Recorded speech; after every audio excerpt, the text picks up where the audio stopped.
Yeah, I did my undergraduate kanyoendo. Ni join. Ichaki underline kar joining, okay. Yeah, koro na join kanyo. I graduate 2019. I graduate? Yeah. Ape juluongi. Me join. Me graduate. Oh, Maria. Luo Trending Nation.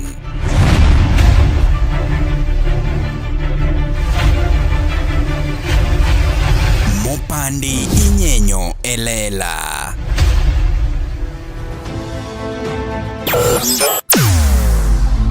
Weche mopondo, weche mopandi inyenyo elela. Kineno kokuok kuomi matiende ni onge. Isebe. Ne sigana mamulongi mani, sigandi joluo, joajawa. Jothum mokwongo kapok waduogo kuom joangla. Ong'eane life mar jothum gi familia margi. Ineno. Luo Trending Nation ni ong'ala manyime mar gundo ni wechegi kaka gitimore kod ng'ama otimogi maonge deo wang'. Ochiem to chiem mariek nikech be samoro. Tudri kodwa seche duto, ndalo duto, kinde duto e tong wang' mbui mar YouTube, TikTok, Facebook mondo yudu wechegi kamora mora maintie mana kar bedo. Kete mana kai. Kete mana kokidwa kete kat wabro keti gi thuon. Luo Trending Nation, LTN, the best ahead of the rest. En kinde mosegwaro wasebudho ahinya wawinjo mana Lensa Nyasuba kawuoyo gi Kiswahili kacha chago diero. Kawuono ni endi otimore maber. Janelle mokwayudo but wan gi Lensa mwenyewe. Janelle no dhigi ndege moro to ndege odhi obedo gi delay. Omiyo koro no kwanyal gine to sa interview bene kalo but one of these fine days wabiro kelo no Janelle machiegni kaendi mondo be omosi odongo odongo mang'ang'a. Meanwhile mapod iluongo ni LTN Luo Trending Nation wan kaendi Game Changers Lounge kuma bende Lensa ne kono ane to yudo kochalo nade nikech Lensa ne wacho ni yawa I'm not used to these places you know anisteraga mana Ken Pinsky but kawuono wakele ka endi koro ang no dhi kono ane to Game Changers oneno kachalo nade generally from chiemo math to gik machalo kamano no endo med bedo koda mapod iluongo no mari nasho mari chieno jemo ne mbele chiene meneno mbele Eming'ondo boka kata nyalo wacho mari dhako ngode ne gichake kore kubni ariyo to pod chwako sitirungi kinge maber ni poke subscribe chieth kuok.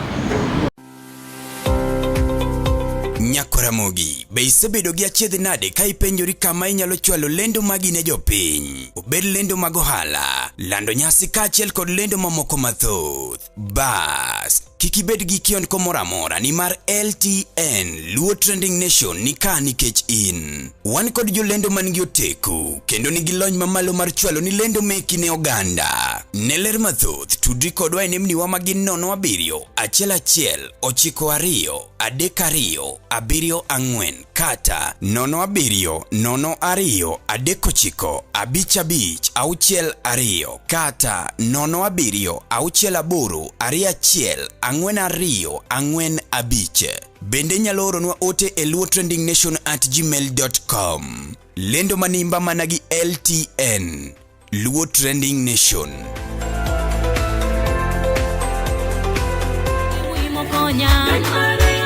Mondi yudisikiza tune mar lweny mare mogo kod Feni Oyugi. D-Star, 812 star, 784 hash.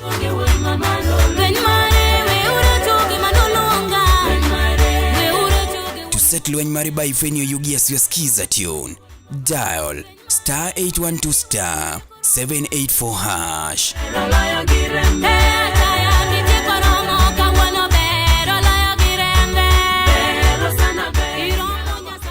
Oteni usini kod LTN Luo Trending Nation.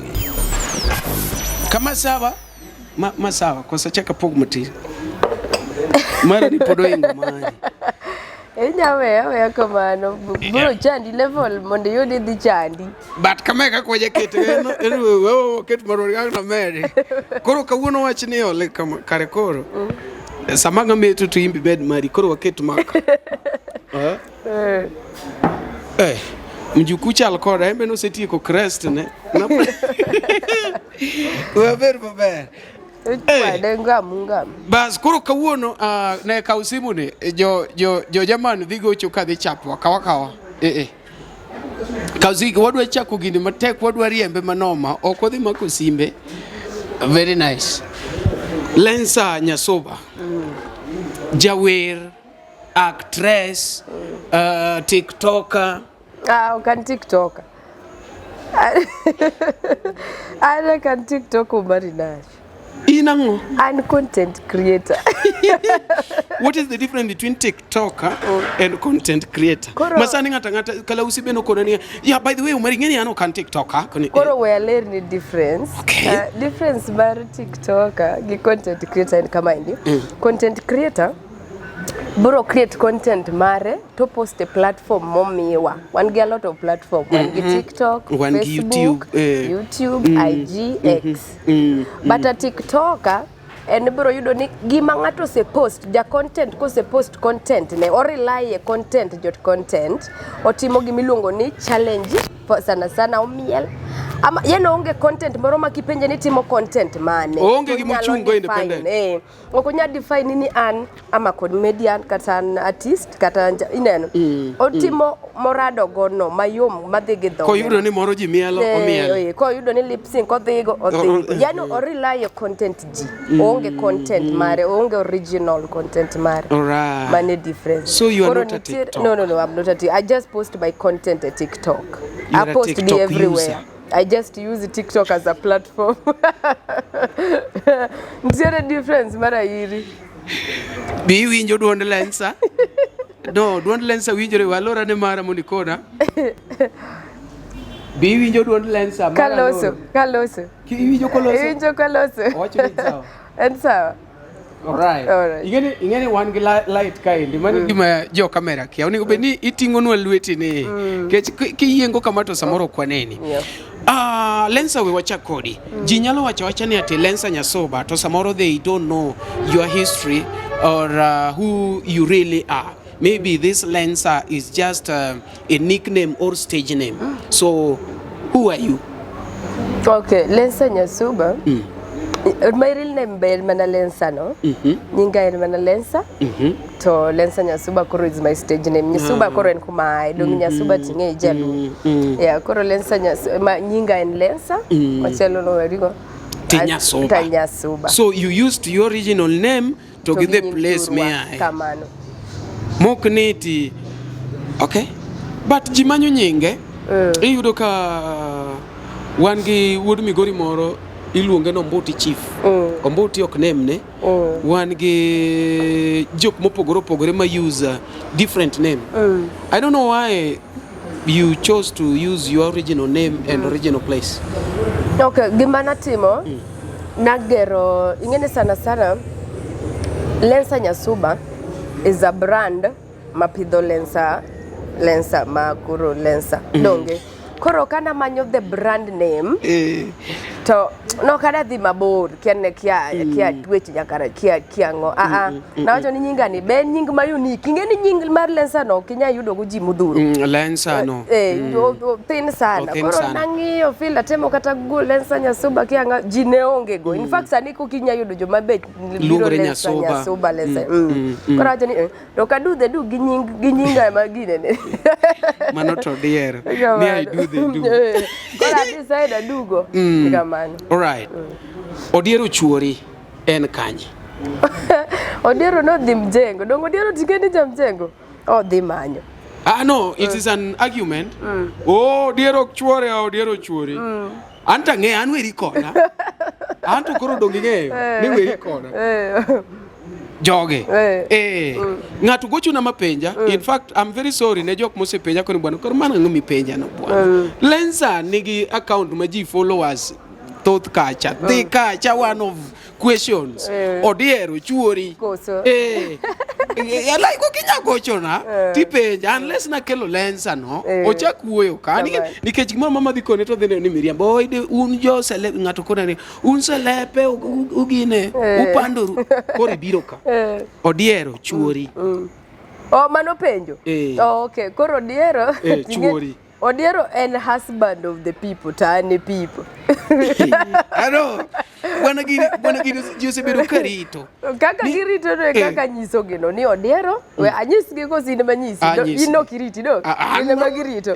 Koro Odiero and husband of the people and I am the wife of the people. Marakamano. But okay, real husband. Odiero and husband of the people to ane wife of the people. Dongito tingeyo, dongino wacho no kiriti, dongi marito. Anwe recorda. Koro joge manyiso kamano. An wife of the people and husband of the people. So, nitiere gimoro miluongo ne casting. Yeah. Like ana ber sana. Okarit mondo paka an mano tapakora kenda. Aber sana acts madege gemer. Makinena ti dugi winyo ka ngato konini umari no komer tiwacho ni bwana Niriambo. Donge but lenso ng'eyo ngata chielo ng'eyo ngata chiel machielo ng'eyo and ngato nyalo penjo ni umari madhoga kongo mane cast kose madhega nyakiril akoni ana madhoga mana kongo of which mostly to jok mang'eny be pod okiyie akoni anto ahero ga mana acting mag mer nikech ngamo mer mora achiel an ahero ga dieri to ngamo mer kidwa ngene ngato semer nyako wacha dieri sawa Ochkwongo chako ni shawai kukukosea. Kosa si chwe. Gazi gani koro bedo kilo gugu. Onge nyaka pier glass. Akero chichi ni wadu glass tu. Gazo kore ne. Igere wabedo ga kore gik mang'eny. Chunya toko eri. Angeno ka koso ni. To ke jimbi na komeri ko ni ke koso na but it's a cow point ne chunya gik minene timoga. By the way, you know you are not a comedian. I was telling my wife yesterday, ngani chuno regi moyo. Gese jo ine minye rekongo. So, jogi bedwange in layman's language. Iduoko gi maber. But a layman ok dhi winjo. Gidhi chako yanyo e comment ka no kudwa wacho to weyo kuluor. Duok te duoko kenda na winjo. But ilungo ni layman's in simple language that anyone can understand. Ni Odiero. Podin mana ko Odiero. Poka choro na. Poka choro na. Ana ka. Omari. Poda nuoni. Mana kaka nanyisi mokwongo. Ni Odiero and husband of the people and wife of the people. Mano kata janel kinyiso kamano to dhi nyisi ni mam nimesikia nimeelewa. Janel da Batista. To won Janel nitie. Won Janel nitie. Kanya chiel koso patel. No, amanyo ni future. Yeah. Amanyo ni future. When Janel nitie and manani sorry maruon Janel tok na dwa wacho. All right. Latest waneno ka you are 15 Pro Max iPhone Honor. Ma uno pache monokelo.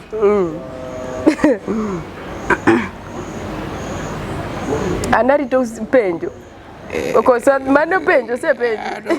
Akelo ni kumilengo no. Ani kushon sapar ma direct e pota chiel. Always okay. Mario soka bwana. Ana no kiswe. Ana kiswe. We bado kona penji. Ingama odongo kendo duonde met jok mone ne social media jomoko de par ni ati maybe skule mono tami momiyo chopi kuma chopi no endo nikech nitie jok moko ma bende donje social media kaka another option ngimo setame. Yeah. Okimiwa ni history ni generally how did you start this? Because when I listen to you, you are so eloquent that it means that ni maybe nitie kumoro ma ichope gi book. Iwinjo language ni is somehow okay. Ere kaka etemo chakre sombi kasto ang'o mi ikaw mana profession ni endi ang'o mi okibedo nurse waneni jamani. All right, skoro an kaka nasewacho nyinga Lensa Nyasuba ta deep asomo primary ana daongo mbita. Oso kidwa na nyisi kumonyola. No, it's sawa. Alright, koro nyuola kamoro kanyo ni Kadem in Migori County. Yeah. Tadhi adongo Mbita gi mama na mabe en wayo but nadongo kaka mama iluongo ni Meresa Mbita kanyo indo. Yeah. Koro adhi Mbita primary, adhi high school be mana Rusinga. Then achaka biro rarieda rede matimo form 4. Then uluonga Maseno University. Hey. Kadhi Maseno University. Adani jok ma follow you mongega ni ati ina jago koko. They must know that part of Guinea, Maseno University. My partner hapa ni underline. What is that? Yeah, koro from Maseno University. You joined? Yeah, I did my undergraduate kanyo endo. Ni join? Ichaki underline card joining. Okay. Yeah, koro na join kanyo. I graduate 2019. I graduate? Yeah. Ape juluongi. Me join. Me graduate. Oh, Maria. Yeah, I graduate. Okay. 2019. Koro kane bang graduation actually kana ne primary nangaja drama. Then high school bende na join but Maseno no ka join. Koro warendo reni wa go book. Koro wachwado book atieko my 4 years course. Then biro Nairobi kaindi. Which course was this? Atimo courses ariyo actually. Atimo course milongo ni Ichaki timo courses ariyo. Atimo gender and development studies kasa atimo political science with IT. Yeah. Koro ka biro Nairobi kaindi to ema TikTok obiro. Actually TikTok nuang'eyo 2020 nekech corona. Jine idol ni dala. Koro ema ansim kana ayudo sim nigi kamera moro maber around 2021 mara paga rio kai. Kachako timo content na natimo mana gigena mag monologue. Okay. Koro kanye mane acting career na okike in. Yao kamera ni ichako timo gigeni monologue okadwa na uo mara. But nenga makia. Mono tiende ni en achiel. Dialogue tiende ni mang'eny dialogue mano miluongo mono momiyo wan gi monocotyledon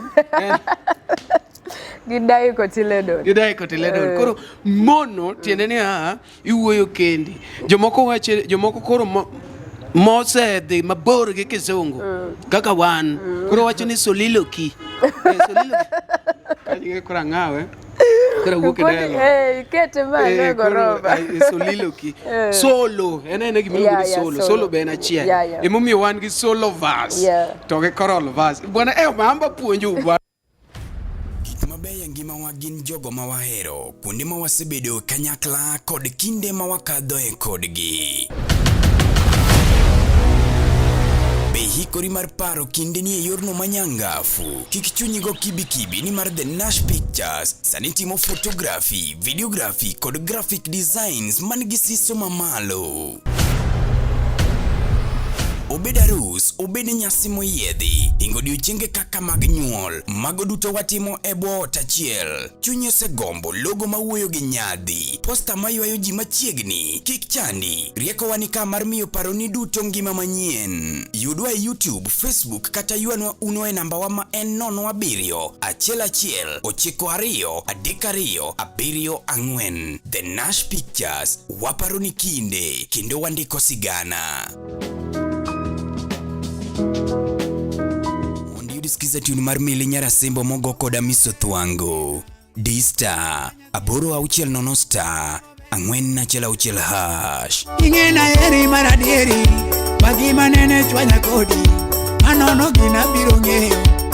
To set Mili Nyarasimbo by Miso Thwango as your skiza tune, dial star 860 star, 416 hash. Katome mane chwanya, baby madem newea. Kata tuma biro weyo. Oteni usini kod LTN Luo Trending Nation. Nyakore mogi ne wani break kanyo no endo kuma bende ne watemo ni achiel ariyo adek olos kanyo no endo. Sorry sana ne ng'amono be winjo flow mar story wacho ni bwana kori ng'ado nango ni keto advert. We are very sorry. Ingeni Kenya kae madaka tek. Itimo giri no kokethore ni tichake go sorry. No wach ni bedo msanii Kenya tek kimer. Imer mana gotieno no kiny. I'm very sorry na mer. No wada. Koro ne wan kacha chaendo. Iwacho ni iyudo simu tichako go content gi kendi. Kanye midonje content? Yeah. Online content. But he developed very fast because I know very well nitie jok munu chako godo, they've not reached to that level. Kasto idhi kacha mimakori gi mbala mwezi, waneni kimakori godiero, kasto moko godiero. How did it come? Muchopo godiero. Kech wuotho gi ji koro sani en Lensa odiwo Jawbwanda odiero. Odiwo to en ng'at moro mabiro kae chendo maketho kwe ma odiwo en intruder. Family intruder, majo kata family friend. Kech onge chieng' mosebiro ma family obet gi kwe. Okay, mbana kaka nawacho chien kanyo ni nachako gige na mag monologue. Koro kana chako monologue to noyudo ka mbala mwezi betimo monologue. Actually not timo gi dholuo. Abe natimo gi dholuo by then. Koro kana neno gik mbala mwezi go chat inbox mbala mwezi e TikTok kanyo ni gik mitimo gi mora wanyalo rado mondo watim gi together. All right. Koro mbala mwezi to nyisani ambende wan gi grupo wa moro mwa shootega mwa actega. Koro mbala mwezi nogola to dio introducer a group mar Odiero Jamjengo. Yes, kamane kaka nwarado Odiero Jamjengo. By then you people were so many. I remember group no noting asoro. You people were so many, but of late to say dong mana consistency usebedo kuketo gi jade. What really happened? Alwa nitieko penjo kni what really. Angena wuogi ngama riek bwana. Ngama kotimo kata mana gine diploma. Koro ngeka wuogi ja degree. Tapolo tisekwajo ket ngama chap. All right. Koro kana join kanyo. To an nayudo ji adek. Actually ji ang'wen, sorry. Nayudo mbala mwezi, Odiero, Odiwo to gi nyako moro ni Akoth. Yeah, Akoth. Then Akoth left, I pick up. Koro any other artist mose biro, Ombuti, Asoro, gina joma biro, gi shoot content, kidwa duogo, iduogi kidadhi, idhi. Unaona? Koro an joma nayudo kanyo, actually the founders ma kanyo nen, bana kaka kwano dino, Odiwo, Odiero, mbala mwezi, togi, but nyako no work. Koro it's like koro ni Lensa no replace. No replace koro koro kopo ni Omari Nash obiro shoot ka Jamjengolo jikanyo. Tim ma content ni kideno ni gichamet kinya dogi. Tiduoga. Manyiso ni wanyalo wacho ni gibiro appearance. Yeah. Something like that. Wanyalo wacho ni wan gi continuous episode kasto wan gi joma biro timo appearance. Yeah. Ayudi. Mabe na gima ineno ni Lensa yawa giruno dhi mametan gi content moro banyago kodu. Tan wa shoot chieng' makama tibiro titimo marino kama. Gini nudhi keto Kiswahili. To Kiswahili ne yo miwachego ng'ata struggle kode. Nini? Hapana hiyo kitu si unaona yawa. And style koso. Nikech okay. I met one of your fans. She's not understanding Luo. And then she asked me a very simple question. I don't know Newangi ngawa, Newangi ilunge ni Makena. The same place. Toa chunia. Huyu Lensa ni kama wa kwenu. I'm like, mbona? Ona venye na struggle na Kiswahili. I'm like, hapo kile kama chigi. Wow. Ubaya ni kuwa Thursday siko. Aki ningemgotea tupige picha na yeye. So, question is, maja standu maruoyo. Koso no yuro ka Kiswahili tek to ka advantage. Wacho ni bwana marwani maka kwa wacha. Alright, koro Omari kaka ng'eyo pile generally Kiswahili peke do joluo mang'eny sana. And then setup more shoot setup it's a ghetto setup. Okudwa tuch kanyo gi kizungu Kiswahili moro makata dang'e ako personally ato Kiswahili chanda. As in I'm not that fluent Kiswahili. Kal compare Kiswahili gi kizungu then I'd rather do English. Koro Kata dinang'e. Kizungu to kare bwana kiserwa keso winyo ng'ama wacho radha. Mano ja kizungu werigo. Koro Kiswahili to kata dang'e to setup mwatime gigewa en mondo ingeni watimo gigewa e ghetto life. Unaona? Mondo ji mang'eny sana relate gi Kiswahili ndwano sana. Be anyalo koninia kadang sani wachaka skit mar ni mwanangu unajua mimi sipe jidhe ni kenda ngoga what is watakasema wataka hakimume wangu nimekukosea lakini sikosea mane nimefanya kosa gani hao ito wewe mimi sijakosa kwani hiyo kitu ni kosa ni ugali kori gani kakikele no woyo kamano kende there is an humor in it koro kikelo ge content koro jinyero maru me ground iwijo but generally kaka unje dekcha to no yuro Kiswahili chandu to wacho ni Kiswahili do chando wa ne danga wuondi an kwanza personally an nyao mabe anya Suba mano Mabe County in fact luote yo Mabe Kiswahili chando saidi koro ine central headquarter mara kumochende no yeah koro okdasungrania Kiswahili abero na hapana ni mano Kiswahili mano content Kiswahili tangea en mana ni machato koro ingeni one script an kati yuda bana normal teacher rada gi Kiswahili mage kaka boduoki mimi sikuwa najua hizo makata ko teri Citizen ngamo wuondi ni adhi loso man okalosi mana kamano jameni mimi mana kako dhino. Wapenzi mtazamaji, leo tuko na mgeni wetu hapa anaitwa Lensa, anaenda kutuambia ni nini haswa anafanya hapa mtandaoni. Ini tikiti ya korwa domagi gwamba donje mamaga mimi ni Lensa Nyasuba. Nafanya content. Mimi ni content creator. Pale TikTok, Facebook. Okay. Lensa sani se advance. Ma in nyaka I don't know ka in gi studio. I don't know ka in gango. But anga fan. To kakle gima kwarcha. Jomoko luora. Luori na. Kakle krakwa. Omari se biro kasamona ke wachueche madongo. Okay. Omari biro record. Koro abiro ka gichane. Tabet ka chacha bwana winjo ke chwado ngolo manoma. Ya manilongo ni odongo swag manganga. Haya. Nyasembe mana kaka winjo kanyo no endo nyakore mogi.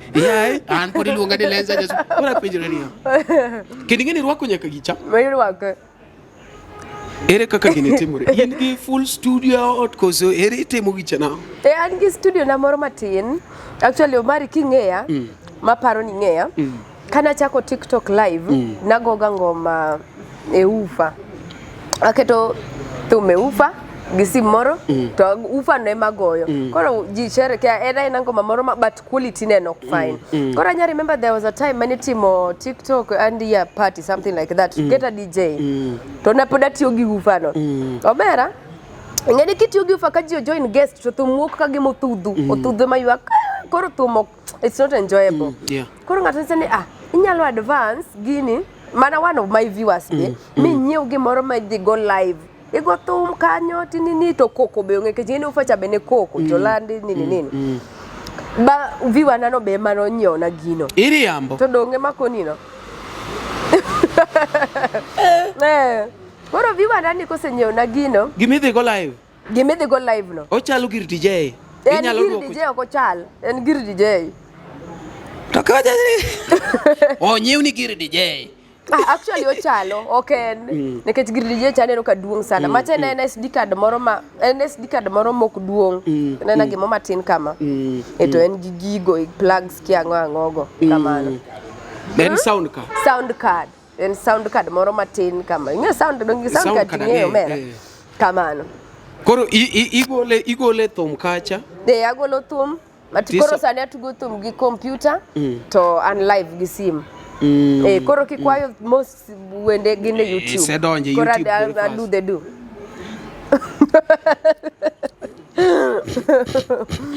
do done tendo iluongo ni kwayo mari adwaro Omari Nash mar dayo Omari Nash tiseketo ta vibe gi ngoma manoma tingena nenu kichakitime Endo kadona wuo marach, gima joluo timo en manet samoro wuo marach. Yani idwa ni ber gimoro, tibero ma giracho kumoro. Iwinjo ka kata mana gine show mar Musa Jakadala. Jipako kaka ne en show maber. But ng'ato kunya paka show no moya kama. Iwinjo kochi ni. Iwinjo ni oko chal gi moko migoye jika.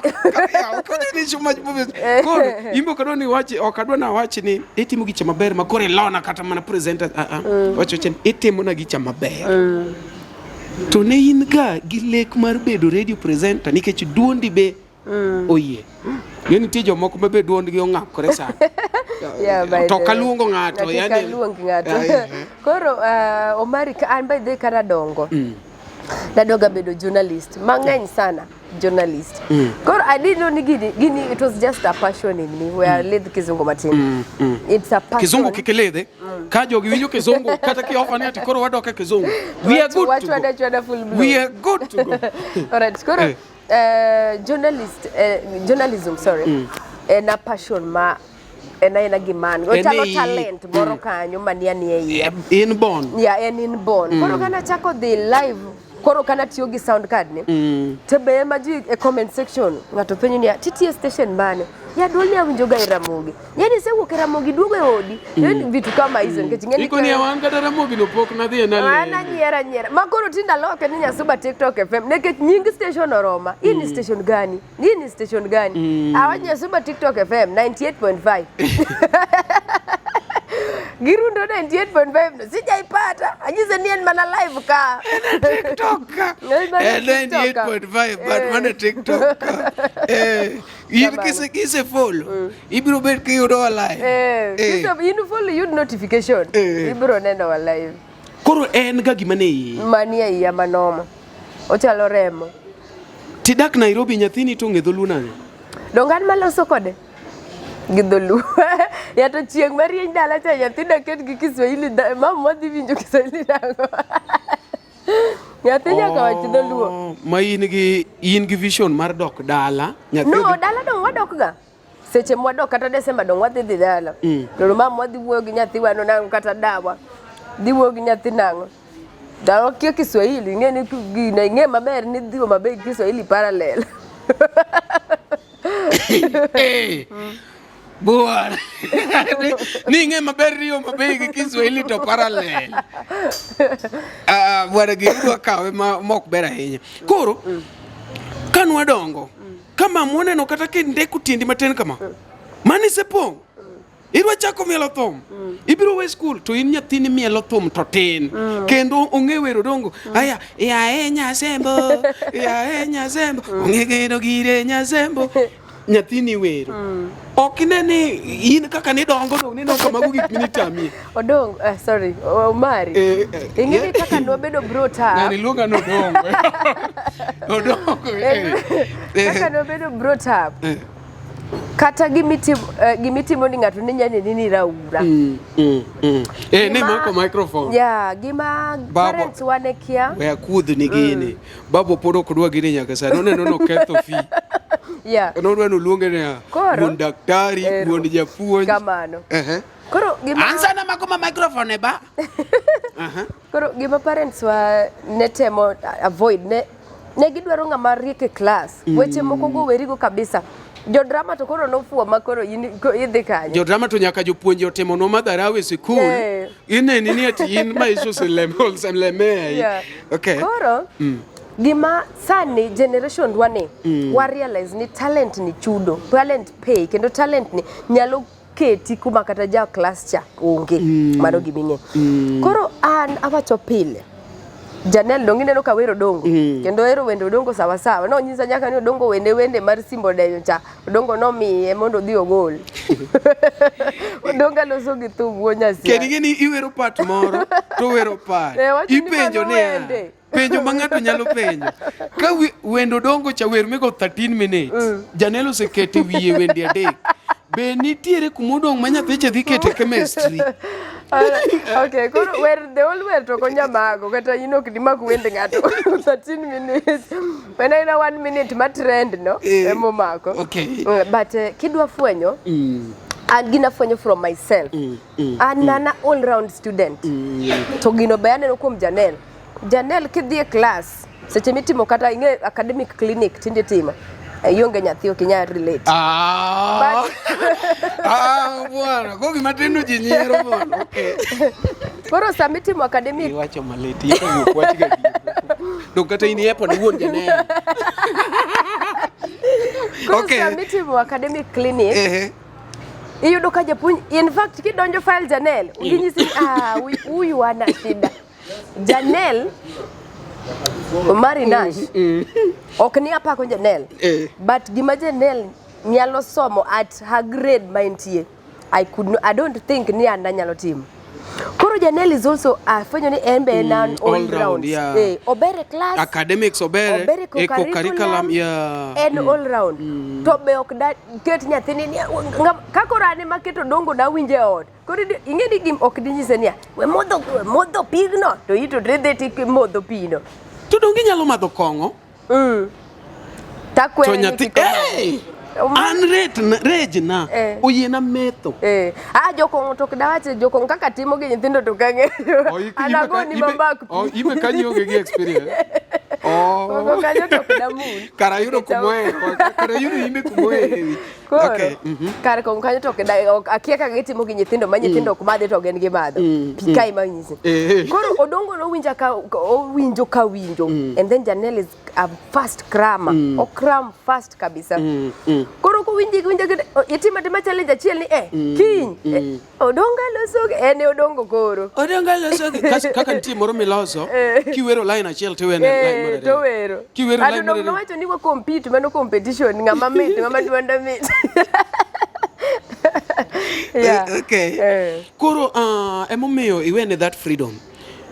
Oken that freedom. It oken freedom kaki pare no. Kaki dwale kele no token. Nitie kaka saminyalo pado Janelle ni ti owewer odwa no somo. No, odongo nitiere ide no ot. Kiki chaki luonga no dongo. Obari, ide no ot. Nitiere sagi mora mora. If you are a parent, you know. Okinyal timo onyathi okinyal somo from morning to evening. It is not possible. Iwinjo, okende kata palatable to the kid. Okonyal sustain. Iwinjo. Koro mani puonja mondo kan ge nyathi tange. No, akoni kaki dagi akoni yani mondo chieng moro ka gire ka bedo kinya kera makineno ko gudno dongo ne doge buk dog nitiere safan nitiere seche motimo gige ne ngeni karo sani nitie CBC nitiere samogo mana piano ogaga piano mano in ga ot en go nyiew ne ata onge go mana mar Janelle no. Ogo piano. Bwana nyuolo ngao bwana. Ndalo mono wacho ni nyuol ni nyathi biro gi dise. Piano. Nitiere sama dise go bonyiew negi dise men a whole kitchen man nyaka gi ovende kanyo kiango. Tisa mo teda. Anti sama koro un samutimo content. Janelle is a content creator minge. Tisa mutimo koro gigi nitiere sama me all ma en koro mimi naenda kucheza nje. Koro gigi nigi time ne. Iwinjo. Unless ni gima in godo kini umefanya homework umemaliza nini bas koro gik moko gito dhibiro bana gi time gi dhibiro ma gi time ok diri they naturally come mano koro iluongo ni bana ka kidhum matin mari mathis ng'e jo degree charge ni mara matin. Okay. Manyiso ni waneno mana part matin midwa nu tangu no.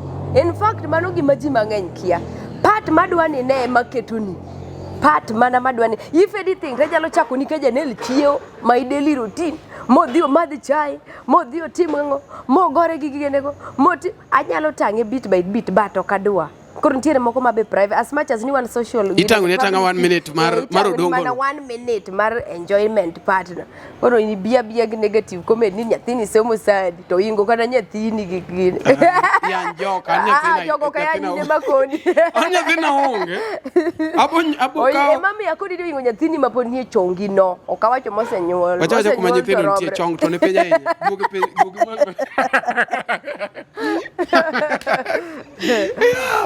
Nyakore moge kawuono wanyiero nikech wan kae ndigi content creator odagi Mo bonde e piny.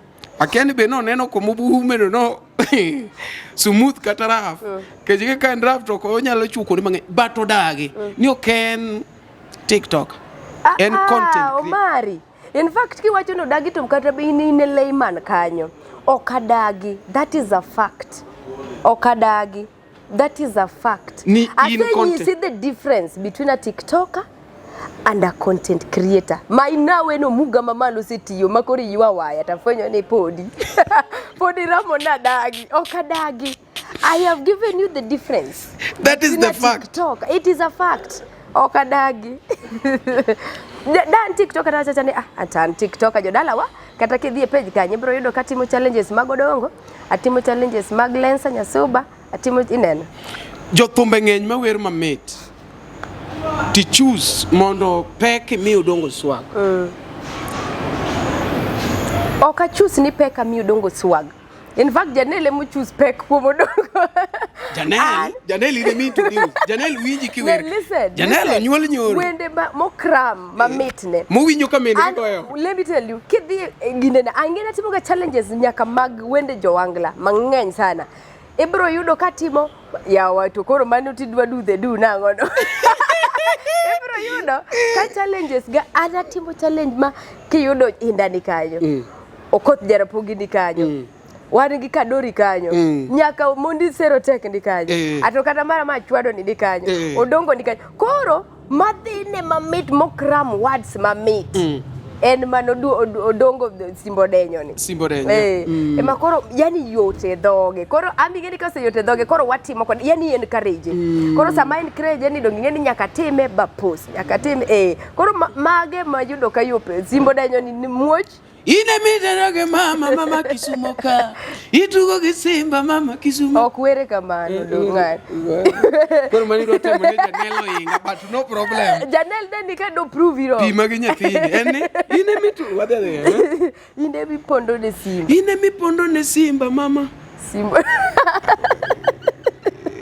Do. Yeah. Ine mi pondo ne Simba mama Simbodenyo. Ila ne Simba mama Kisumo ka. Chup. Oh, chup. Metwara tari to be use wuoye gi Odongo kata Odongo go ni ati what you are doing is so great. Well, poka wuoyo kod Odongo ngat mana loso godo ne na Ogila. No, not Ogila. Not Ogila. Then one of our friends. No, oken kata jomo surround. Emano tujinani Lensa siju wandeno kaka utimo gi nyathini Odongo manjo namba. Then ami Odongo namba ni and then Odongo no nyisani okay kawache ni pokwa wuoyo. Nwa wuoyo ni ya abiro Nairobi dwe mar 9 monda abiro tadhi neno nyathino. That was the end of the conversation. Koro kano biro Nairobi ta an awacho ni an be ang'eyo kaka ng'ato nyanyisa gimoro to wiya wila awacho ni leni uparne Odongo ni nowacho ni dwaro chiko koro kana aparo ne to akedi na awacho ni no blue tick kozo no grey tick ko ya no kodwoko but nitie nyathi moro be ushago kocha man wero Odongo mako microphone akeni nene natimo ne ga interview kocha but kuro en opogore ge ne nyathini cha Janelle Kechen to kakori duoke book okawumrai. Eti wacho ni amano to ne poko puonjwa. Ko mano ne poko. Na neno gino mano poko puonjwa. Gino Odongo nogo chena moko ne bwana nyathina nyaneno nare. Takoni donga nyalo mana chiwo namba to kona ne en kanye takoni en yonde wakocha. Sawa dwe mar dek. No dwe mar iloro ga dwe mar adek. Ang'wen. Dwe mar ang'wen. Ko lor to ne gwadane nyathina kani sawa. Dongambe kora neno ko Odongo dhende wata akono joka ne bwana to biuru Odongo nikech Odongo no wacho ngeni ji wigi wil taparo neni ba agocho to komako kasta paro ne inbox ba donga jokariti kori nyalo tuduri kodgi mamiye namba kijana munoke embe no timo the same thing no blue tick kora no blue tick Ikono chwadi green grass. Kora naduoga wacho kenda ni anto wendo Odongo bakiaga mang'eny na wero ga mana parodi achiel mabeno chwada ga strike adembra odana se chulo to wifi biti but no problem gima duong en ni wange maber ni ati mano talent ma nyathino idok kot sani to winje ka Janelle koni ni Ana dwa bedo mana kako dongo swag, adwa bedo jawangla nyako mawer ma seriously. What is your take on that? Ichulo fi, ipuonje, omondo, samori tere nyaka skul gi gari. Tuduogo koni odwano gone aya eba. Well, as a parent, ntiere ways me handle good situations ka ilago. And sani kadanga chopro janel nyisakata no dwa bedo jawangla. Ado kaja chako ne gikoko nikech ngini first of all mano gima ong'iyo moneno mo identify ka gino rachna as a parent tabende adhi kelo ne mana ways gama maneno ka gino rachna gono to ka gino berna as a parent ngeno ka wacho no nyisa wawacho for example ka gino berna as a parent to be pok wacho ni berni ingeni pod iluoro timmiyo advice kasi konwa be nyalo mori kokona to gino rachna as a parent iwinjo tabro mana neno ways mag nyisogo Janelle apule godo out of that nini modwaro no to ko berna abro mana miye mijingo support mana kore idwoko gima ber kaka general parent kore penji in person Janelle okoni poko wacho but for example okoni in kaka janyuol mare will you appreciate ni wow kaka da okoni ni eti you know mimi napenda tu nikiwa pilot ya nataka kuendesha ndege by the way ngane Omar Odongo ne swag men camera Omar Odongo swag bi ka interview team no I interview any Odongo swag did Omar gimora chiel badwa koni ma mondi ng'e ni gima wa fight and poverty ineno kanyathina no oneno ko hangla no ineno odhi goye in a genuine way makel ne genuine revenue ano kanyal pi we are fighting poverty winji kiwacho owinja we are fighting poverty inyalo yini nyathino go thum ina penji ka wiya ler soda momadho in fact wamed soda ni ngeni mimi kona na all soda news nikech ujo ka pesa ko one is land bwana na olo mopong bwana ngamono ana ol ta penji what is wrong with goyo thum no kawacho ni wrong en mana ni jini perspective kagima gino is a sin moro okay this is the truth this is the truth in music industry people take it to be like otingo chode ego chokuma kongo nitie something of that kind one of my guests refused to do an interview here just because kongo niengewa you get it so everyone one ideologies mopogoro people have different ideas gain different beliefs yeah that's why I'm asking you in person yes wabonda koni chode ji chodo katoko jo angla kende iwinjo chode kata mana content creators chodo to kata kanisa pong gi chode koro the society to will judge mana kaka nakodini one enemy who are in poverty society will judge koro kanyathino wacho ni elo dwago wang koro danga guru bedo daktari wi to onge go danga tu ni nyaki bed mada to kare poki winjo ngama no graduate motieko mokaw gown mo golo bo rwako ne baba gi bo kaw certificate bo me baba bo wuok au kuona hiyo video venye li trend to kata wan mane wasomo jiadi mane wacho ni mimi hii course nimefanya tu juu ya mamangu hii course anto man kadwa koro I would not want that for my kid to gisani to poko nyisa no dwago wangla wangeyo konya wacho na penjo gisani to poko wacho no dwago wangla but akoni giskata sani ni whichever the path ma Janelle will follow can give a genuine maber and I don't think I'll be the obstacle. I don't think I can be the obstacle mare achieve gimodwaro genuine maber manoto is different from ngata gimaber ne janyuol moro ok nyabedo maber ni tinya ka jok ma na donge Janelle to nyathina koso na nyathi ngato genuine ka wacho to mana na of gik moko te misibedo ketimo waneno ke venture into music kendo thum idhi maber by the way ngene thum be nyalo golo kaso thum tamore dhe thum koro ng'eya but into mari kuna mtu anasema ati mimi si agency ati mimi ni mkubwa sana mimi si agency ulinisa mondi yudisikiza tune mar Gen Z mawanch kod Mr. Mbalamwezi D-Star aboro achiel star ochiko adika uchiel hash unajua nini mwaka yangu mi si agency, sitaki hiyo mchezo bwana. Tumini usikai agency. To set Gen Z by Mr. Mbalamwezi as your skiza tune, dial *811 *936#. Tulizaliwa na wewe, unajua quit. Sitaki hiyo mchezo bwana, mimi ni Gen Z 001. Yesu tunaenda maandamano mapema. Si Gen Z. Oteni usinikod LTN Luo Trending Nation. Kaka nigolo to chako wuotho. Debed ni chunye geto mar bedo musician mondo mi achak kwani Game Changers very soon. Ibi punk. Yeah. Yeah, gini nyere. An Game Changer kanyalo wuoge manager Los wabi teacher. In fact mondo mi maber. Monday. Apango ni talando manoma. Ami free advert LTN. Koro gi thum kanyo mana kaka nakoni. Aningeni anaga multi talented. Okay. Koro ag comedy ka bere to thumbe afonyo. Ami pi maliet koso mano ber kodi. Mando an sawa giba. An sawa giba. Koro thum ka endi by the kanya chako jani na. Wan gi taska mwanyalo promote go. Wami taska. Taska what? Taska seda. An sawa. Okay, cham ko sawa. Wan gi shisha. Be mana Game Changer ka. Omari. Sawa. Ino soda mimi agipino. Sawa. Sawa. Ndio kan bolgam banyam. Sawa. Ana ukinyemo timetho.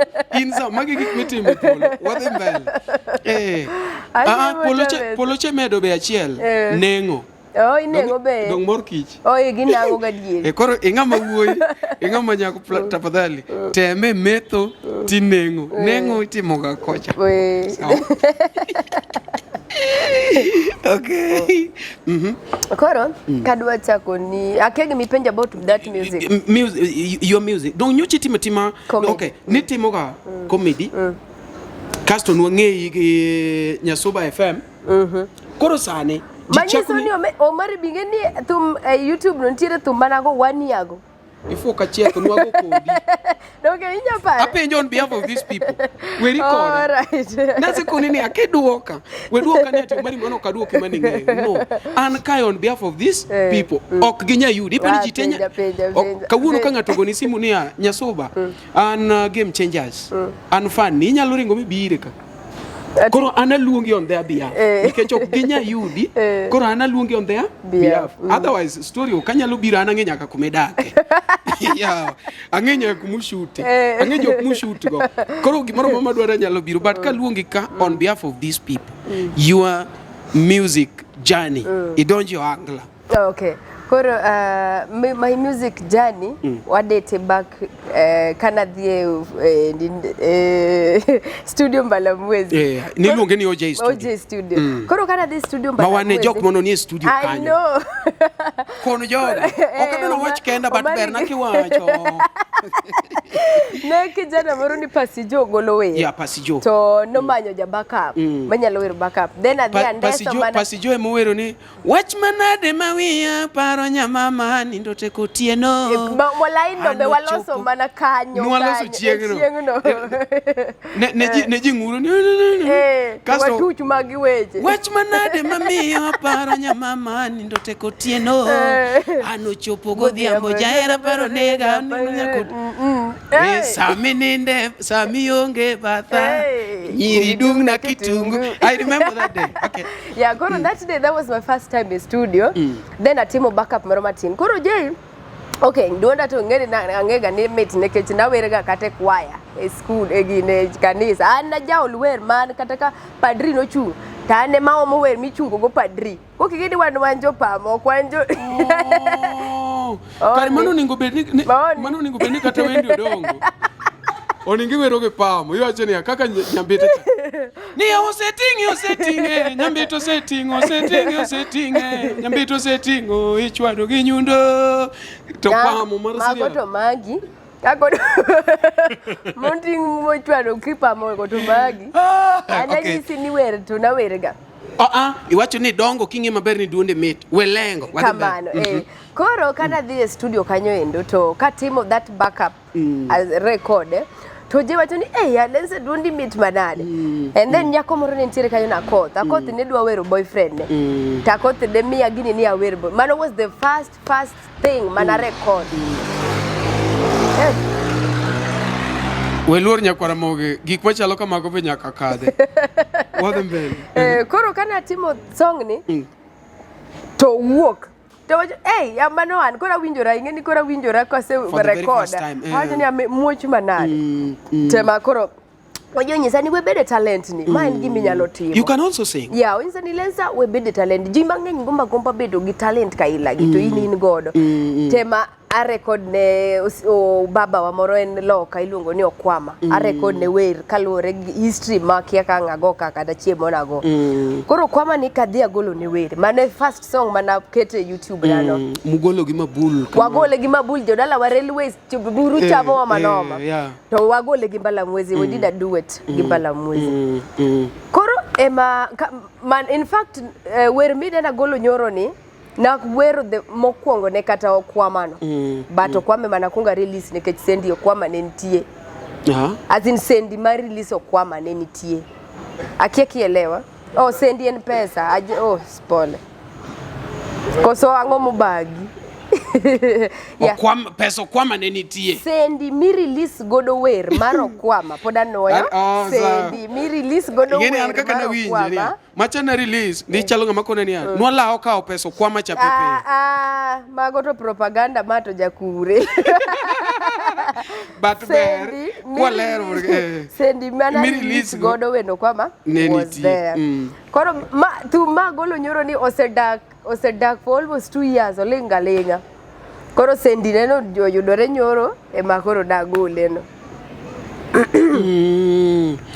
koro nyaka kumichope no duoka gima penjo Akwino chogo go Ohangla kumwadwa kwane female artist mago Ohangla wachak Zoea sauti ni kaka one of them mondo mi bende wachak ni posters makume ji sole guys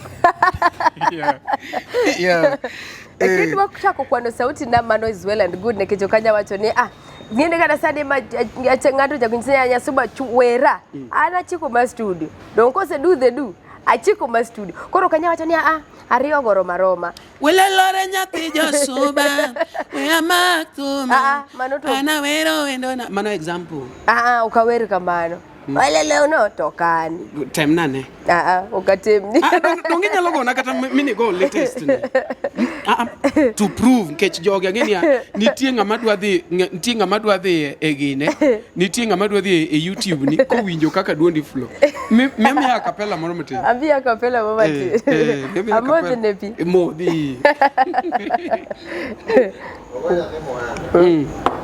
odi mamit kama indi Miodhi mamit kama indi manyiso no kona ni ok duondi moken koro mara dhi mamit kama indi meya odi mamit kama indi wengi Omari koro ngia Omari ang'iyo TV yawa wer odi mamit kama indi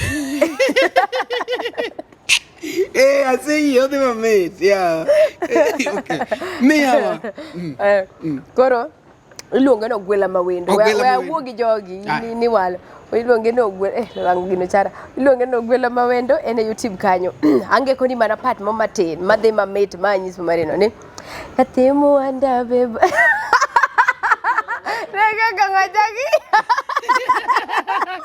bwana wangeo je interview wewe wangeo je interview Omari na achielo kawe achuka chielo yatimu anda beba genengi mana kamano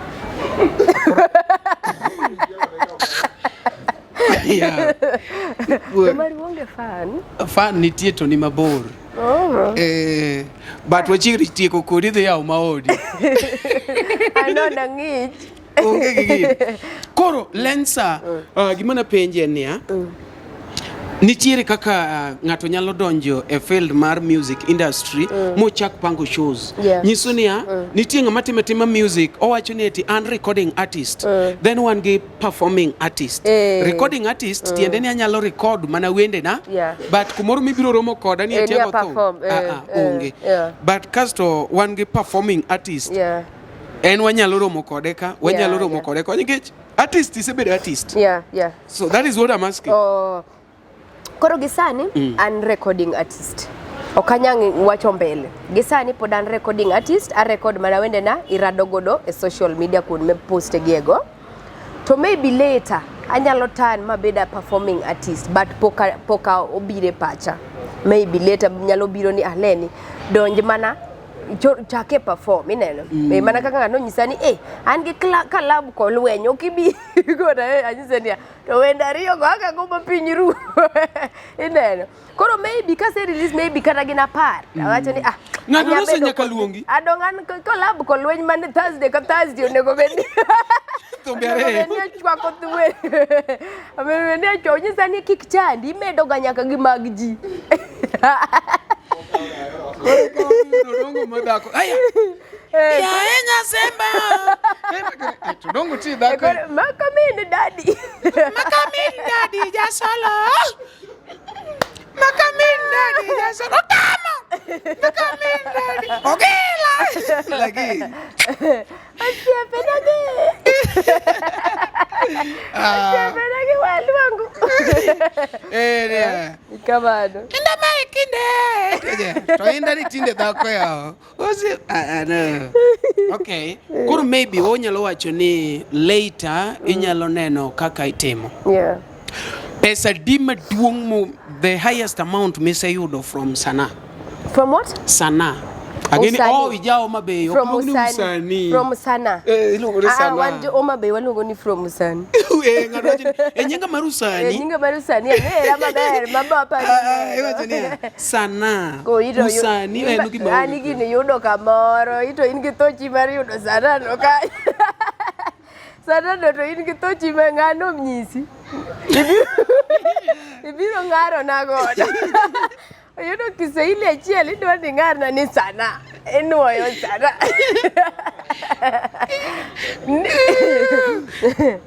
Okay sawa ja. Pesa miseyude e Sana. Pesa miseyude arts we angeni kizunge memorgo. Angeni kopona nuoni Kiswahili tineno ka gima ayanyi. Anawacho Sana tiwinjo ni chieth guo. Koro pesa miseyude Sana. Pesa miseyude arts. Art na. The highest amount. The highest amount. Okay kichoko gi. No. Ingine ayudo pesa nini art nani mia pesa mopogoro pogo. Adwe na keldi mana kanyo maloga ngeni we na run around the bush. Emise chako timo. Kangati winjo ka wacho niya ni mako kadwa na wuoni marach. Ngano dwa wuoni marach.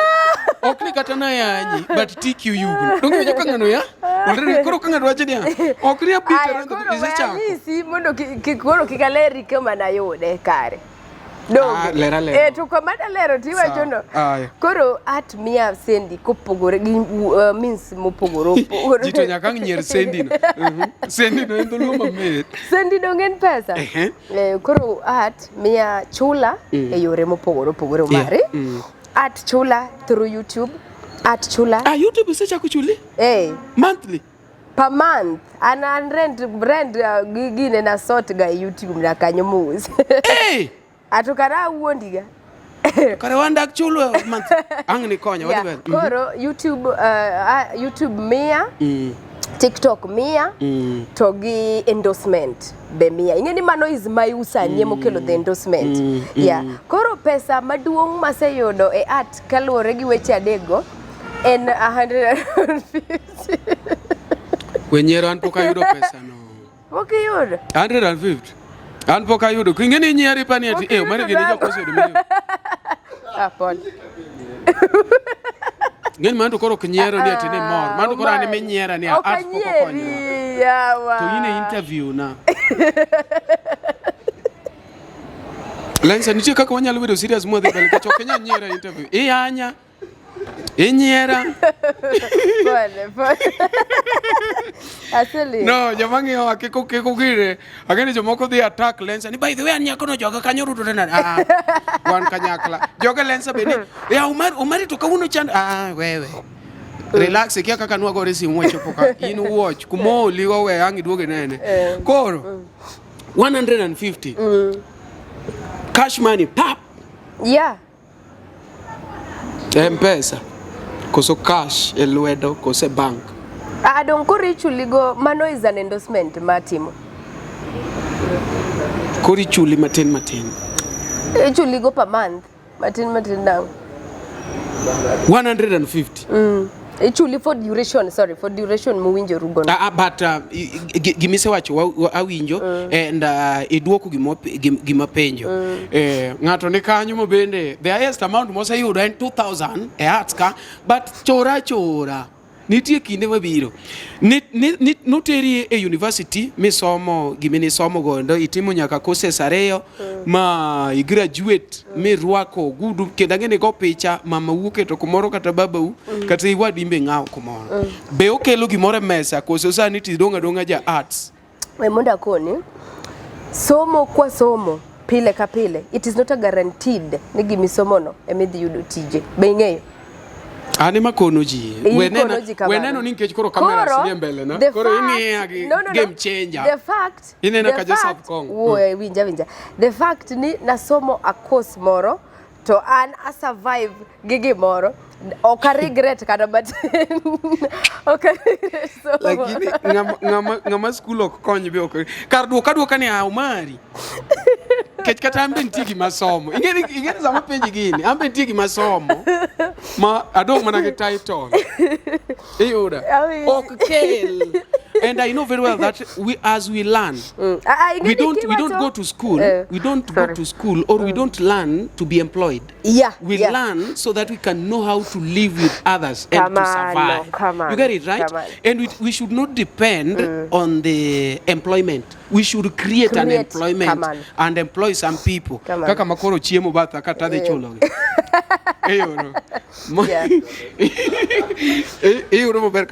So I know what I'm asking. I don't underrate or degrade your education. Just answer my question.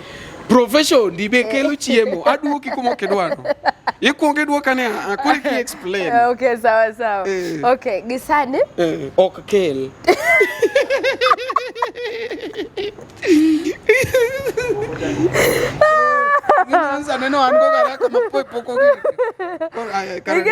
Omari, what you're trying to do gimitemo midwana arira kanyisino would make somebody feel near okochuno nyaka wa this school, which is very wrong.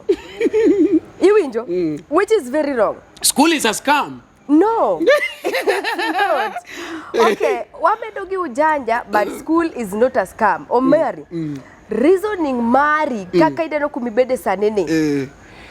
Gi reasoning mar Janel thin. Gi reasoning mar ngamani wacho ne yuwa wacha ngamedwa wacho makoro reasoning net. Sanida kuyu wili luonge no dongo pio kaka wiye. Kaka wiya wil biluonga no dongo cha. Koro reasoning kidi Janel. Anya wakodi. Reasoning mari ngamo di wa goli kuomi kan. Reasoning mara sani. Ingamo di university.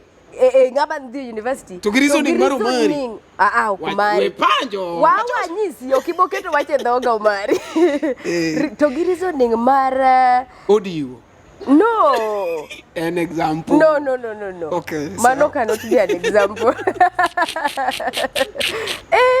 to mari to karija audio gadieri okay reasoning mar koro gimatimo koninia school kata kiwacho ni school is a scam, school nigi vast wawacho ni vast opportunities ya Umari school ok nya bedo scam Omera in gimitemo wacho ni dwani jo we school obie art idwani jo we school odonje comedy which is very wrong. No, I also support school. No, don't do it like that.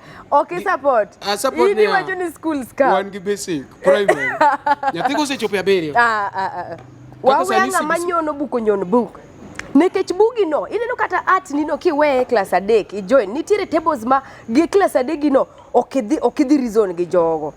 Nitiere samoro red carpet chopo ma kizungu nyonore. Itu in gi actually ni more midiyori godo mar kwa soda. Actually I needed Sprite. Actually koro dhogi omoko miwe ni ji nigi disk kae to kare kizungu is not kizungu.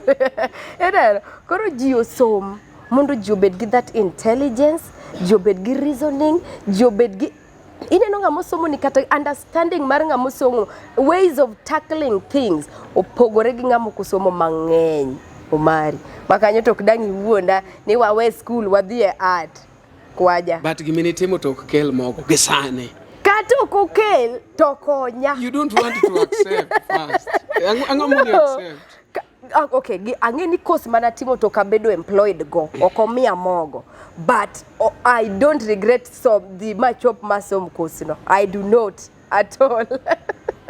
Katingi amara gibatu wangi. Okay. Lastly on that, be man you teach towards that. And some more babu penjania. Omera to be man you teach. And babu pokna simu no chul now. Samoro ki woke de gereria mama ka andala to kania. Okuru woku bi tuke mama ken tugo. Adi teach. Kuru yi. Be man you teach. Da teach to kamany. Teach to kamany ngedi. Tuke ugoro. Teach to kamany and teach mamanya Omari. Teach to kamany. Iwinjo? Wan wasechopo kuma koro teach manyowa. Okoma. Ok ni wan wasechopo kuma koro teach manyowa. Kopo ni anyalo manyo teach. Kapo ni adwa manyo teach. Ba manya teach. Lakini ingeni nase koni chonia poverty is the enemy. Kama timoni bekelo ndongona. Why would I need mondo ngato be donga we ngat machielo bodhi oyud kanyo mondo ndong'ie kama timo ni ndong'ona why would I also occupy donge ngat moro be nitiere mano timo mana course dani we odhi ondong kanyo okadwa ni struggle gi dholuo kamano sami wacho kizungu to dhi tie kingena neno kitemo mondo tie gi dholuo ni mondo understand how you kizungu koro chaka why would I ma luo trending nation koro nyaka wadhi bana gi dholuo kamano kech dholuo bengena lonye maratari. Alright. Nyakora mwika kiwinjo kani ende wan gi Lensa Nyasuba. Lensa oinga timo ne interview. In fact, I cannot interview Lensa. We are just here, we call it a podcast where we story. You see, and that is why you see we are vibing, you know. Omiya nyiero to nyiero kamana and we move on. Interview de koro katanda go tai. In fact, no koningo beni wa nyiero ne question and answer. But now ma wago mbaka. Kantie mbaka moro mineno ka Lensa nego kata no ningi kuom Lensa to king'eyo. Podi nyalo e comment kanyo piny ondiek pod ok ochamo. Lensa ne in fact bi nyalo kono joge ni wach interview ni wapango. Is it 3 years ago ya wakoso? Ndalo moko mono 3 years ago. Ne 3 years ago ya. Kakore kachako ni pod an gi simu. Yeah. You remember those days? Yeah. Ya Omari ne moke yudri. You remember them? I remember them. Those days? I remember them days. Yeah.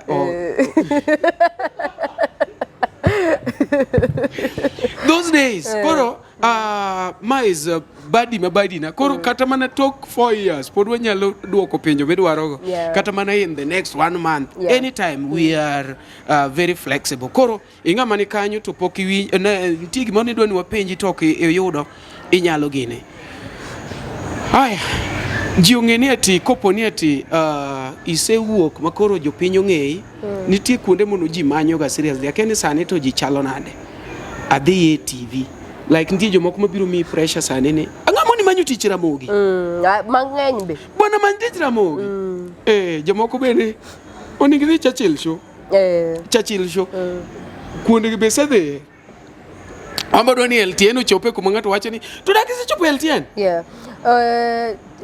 Ramogi tasedhi tiche ma okatiye I know he said they as a guest, but I mean there are some of your fans that are demanding that you be one of the hosts. Oh yeah, manota dear. That is what I'm saying. Katan kana agine dala kacha to jiwachi. Bwani huyo kajo bwana. Ajombuto. Onengo bedeti kastu ngini uchalo kajo. Anga dongo joka nyala yodo ni space kacha.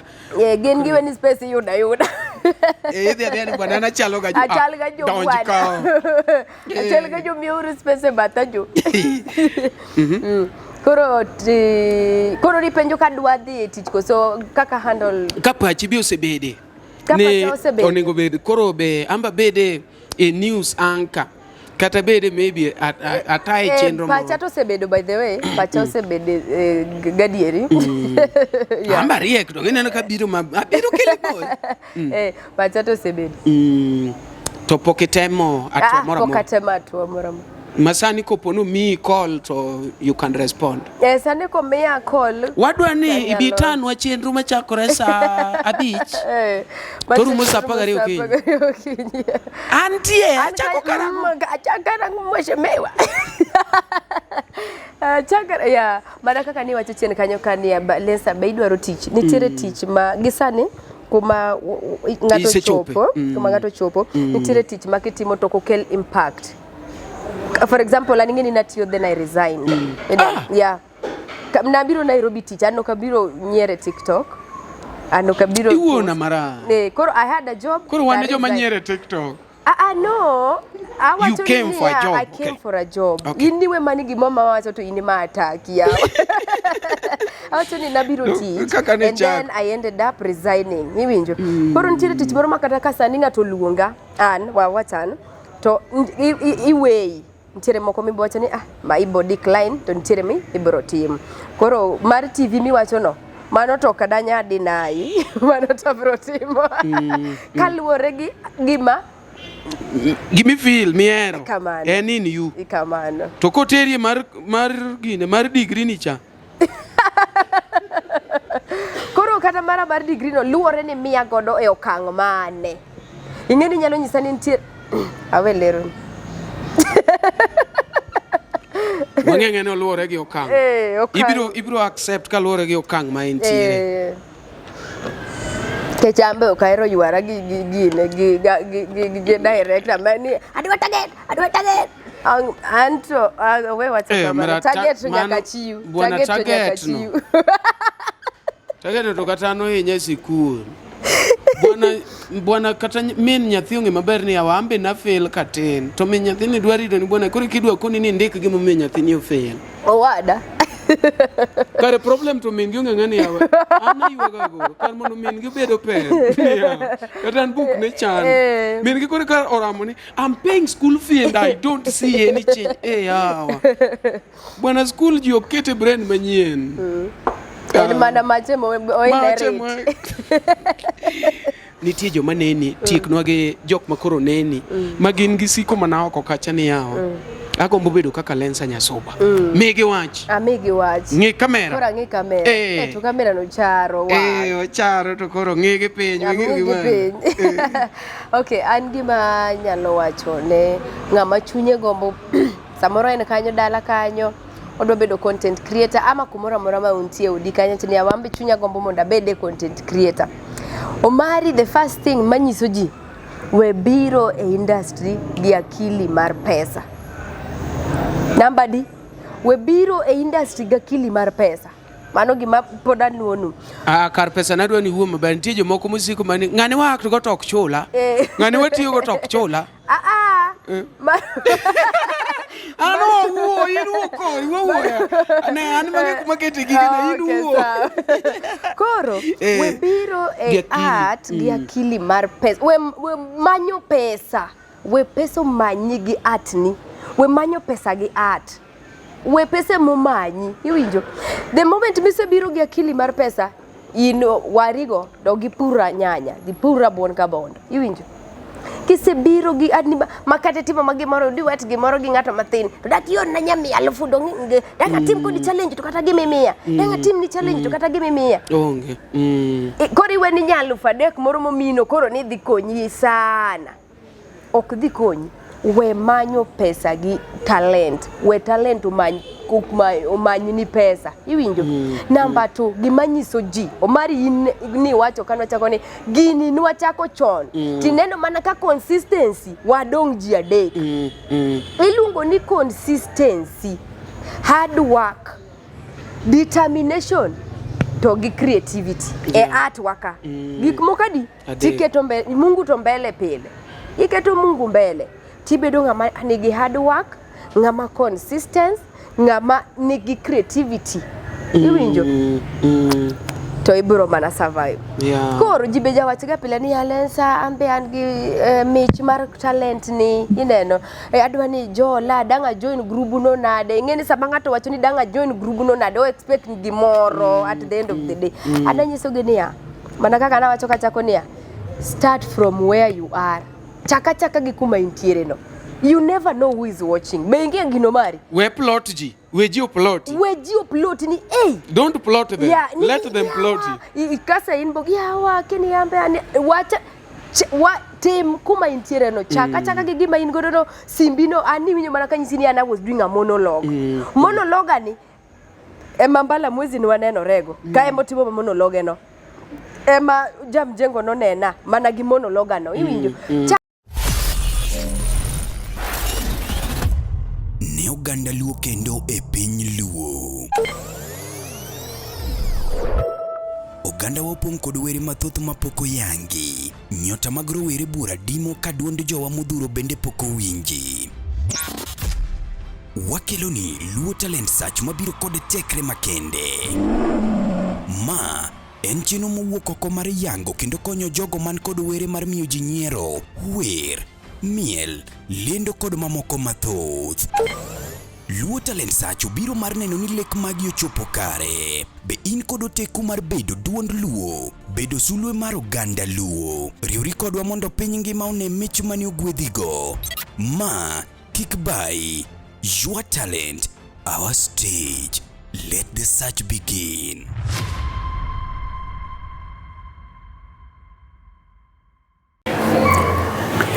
Yes, Nyakuramogi, mai luongo ni LTN Luo Trending Nation, wakelo ni gimi luongo ni Luo Talent Search. Jo pinyo osebedo ka ywak mang'eny ahinya ni gin gi talents mang'eny to onge ng'ama support ke. Omiyo Luo Trending Nation wawuok oko ni mondo mi wa support jogewa ma bende maybe nigi talent oko kanyo, gin gi kipaji to kaka gikonyre onge.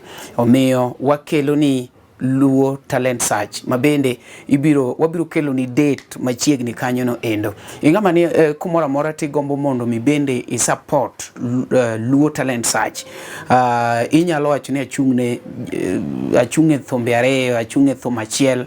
Wabiro ng'iyo ni totally wanyalo golo thombe adi kasto watim ne the winners modhi bedo go. Gimobiro temo en obiro miyogi platform, gibiro wer, ibiro yier ng'ama wer mamit. Onge ubaguzi. Nitie osiepewa moko mosechipen mabenya kagoni giro kamano, wan gi Yugi mosechung'nwa thumbe ariyo, wan gi Morris Oya Jamanu chung'nwa thumbe ariyo, wan go Jode Wood Ndheo chung'nwa thumbe achiel, wan gi kaka Talanta bende ochung'e achiel. Ing'ama bende ni oko kanyi nyalo wacho ni bwana ana support event anatimo kama endi. Ma pod en Luo Trending Nation wakete manaka. Angeno bro them. Ngama nigi content nenore. Ya want content ne okpandre chalo ich. Content nenore makikenti ngato dhi wacho nyako thine nigi content sime moonge go. Nyathine nigi content potential moonge go. Koro we ji sport gi content no we sport ji. Ya, tek nango. Owinjore. Ki kaso ni adwa gocho ne mari, adwa gocho ne ngawa. Ibiro keto blames kayem ne jok momi fail. In fact, ibiro keto blame kia Lensa na gocho ne kata duoko. Pare ni ya, inadeyo mari ining'eyo. Inadeyo inyalo yudo calls mag joma dwano jolgi manigi content no. Kata mana ji 30. We mano. Ani magocho ni biatim ni interview. Ani migocho na toke yuda isi. Yudo mana nyako more mokore ni ati. Mari pod ni eset. Pod ni eset. To manin ke chino se kone ni Lensa dhi gocho kanyo imaki. Koro nyiso ni kok mar ng'ato. Nyalo go jo content yo pongi content all over Kenya, all over the world. Jinigi content tok nyal konji te. Koro yin take the initiative, chak gi kuma intiere no, record gige ni go post jione. you never know who is watching. And mane gima nyisogiga pile. Alright, I Mano believe. be gima GK sirikal nokona kana wachako kode nini. You never know who is watching. Who is watching? Yeah, it is Obade true. odedi GK sirikal. Odedi mano usiepa seriously. GK sirikal. GK mano kona gimi neno. Mano usiepa. To se konya nyaka sani. You never know who is watching no. Has a very kizungu no lala mana mate. Kizungu It has nolali. a power. It has power in Kizungu it. nolali kose para ne ngama wuego ni sombe ne peny. Bwana wecha.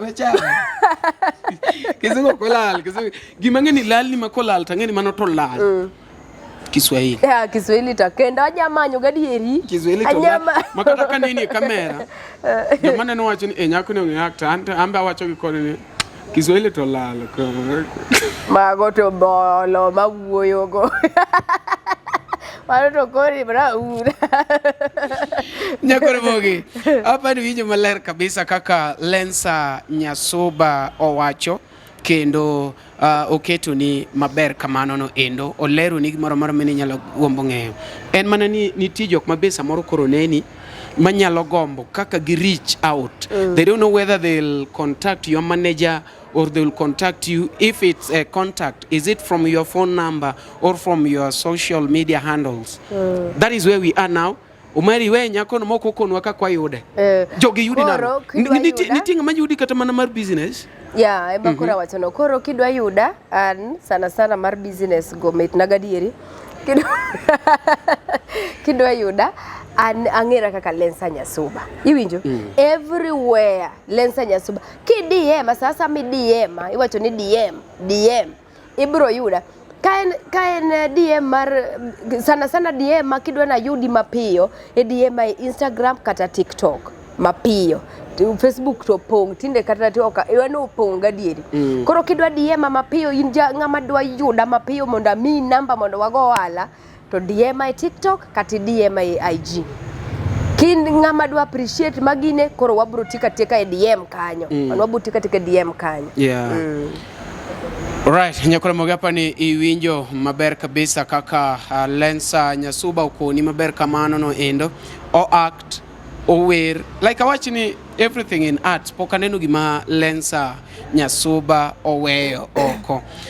Kopo ni idware e business osekoni kaka yude kanyo no endo mapod en LTN. Keni nitie wach ni moro mabende ni dongo ngeni no mi mana chance ni duoko gimopenji. But koro nitiere kuma ng'ato nyalo wacho ni an go wach na moro machanda kata madwana kwer kata madwana ajeugo gimoro machalo kamano kata ni anu mari mano to noko penja but nadwa wache. Okay. So wach manyalo wacho katieko ni ananyalo mana appreciate fans magwa. Yeah. Nikech without fans wago okwanya yudo the views mawayudo be okwanya yudo the support margi gin very unconditional. Okochungi ngato tia gi bundles ne to view. Okochunu be onge ngamo pressurize gigo mitnu angeni okay nyawacho ni agige giga to metumbe golo nu stress as much as ni mitnu wambe samoro wapunguza nu stress moro but an appreciate fans magwa for whichever support magisebedo kagemiyowa. Nyamo koro wasechopo kuma koro wantiere no kamano. Beniti sipe moko minyalo miu big up jok moko manyalo wacho ni Lensa to be yude gimoro chamo ne an poka chiemo era keto ni mopogore opogore to yur gimoro chamo dhogi otuoni ngeni wan gi jeri mopogore wan gi ngama mpeje ni to yur gimoro chamo dhogi otuoni kaso gi ngama to be chame gimoro orni gimoro koro amedi pi pino emadina yude nagadieri. Nani maji who is that? Pino. Nani mjukuu luongnwa je nani obiumiwa pi.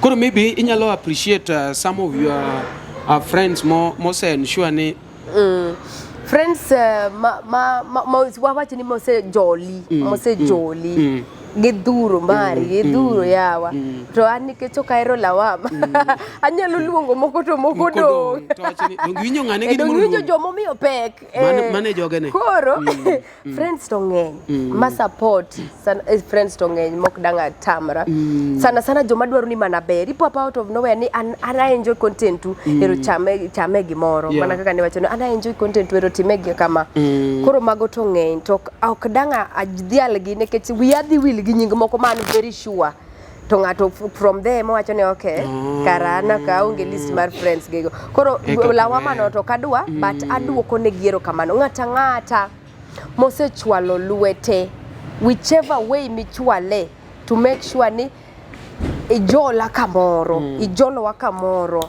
aduoko nu mana iro kamano ok danga luong nying gigite ging'enyo mari ging'eny ma samoro detama kwano ene kitang'ene kwano tanya kwachako gi kwano to gie kore ka dhi moko wiyo wilgo kech wil to wil duoge paro mani no kaluongo mari ineno kare inin kod gi mang'eny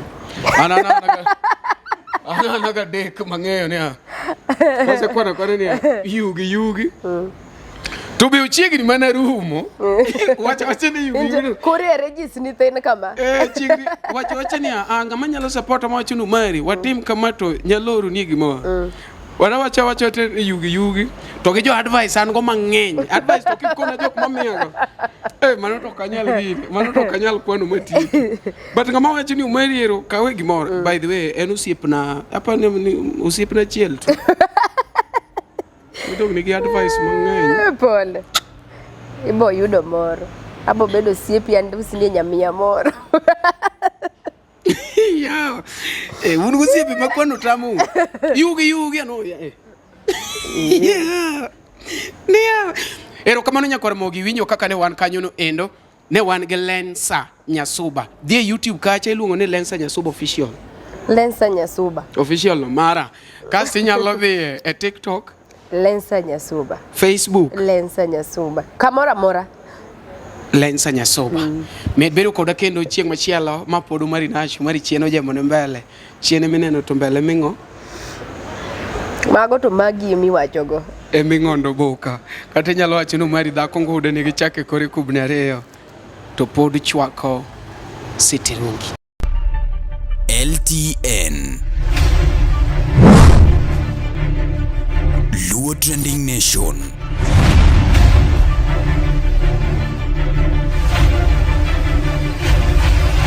Mopandi inyenyo elela Weche mopondo weche mopandi inyenyo elela Kineno kuomi matiende ni onge isebe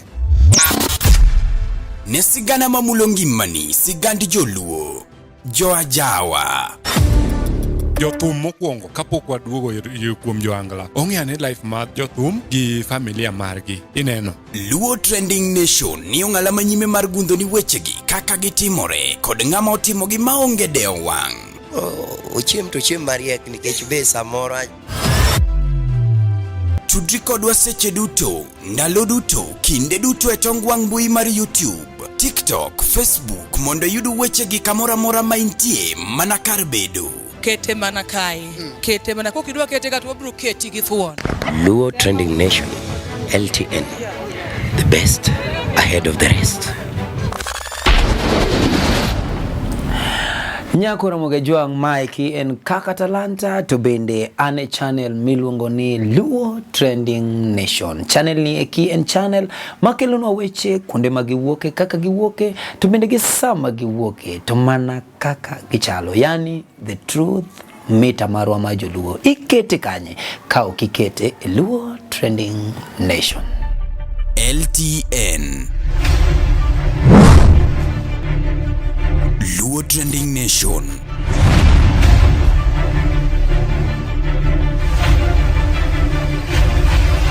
Mopandi inyenyo elela